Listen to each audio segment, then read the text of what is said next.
লা লা লা।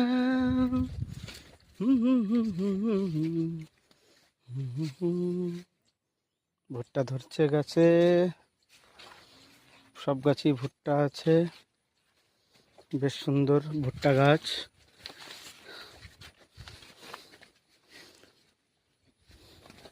ননি ছি ছি ছি ছি রে ননি ছি। ভুট্টা গাছ, অনেক গাছপালা মরে গেছে। ভুট্টা গাছ, ওই যে ওখানে একটা লোক দাঁড়ায় আছে, ওনারই মনে হয় জমিটা। দাদা এই ক্ষেতটা কি আপনারই নাকি? যাওয়ার সময় কি দু চারটা ভুট্টা পাওয়া যাবে? হ্যাঁ হ্যাঁ, নিয়ে যাবো নিয়ে যাবো। আমরা একটু সেদ্ধ করে একটু পুরাই একটু খেতে চাই। পাওয়া যাবে না? ও আপনারই না, নিজস্ব জমি? কয় বিঘায় লাগাইছেন এবার? 17 বিঘা। বাহ, খুব সুন্দর চাষাবাদ করছেন আপনি। বাহ।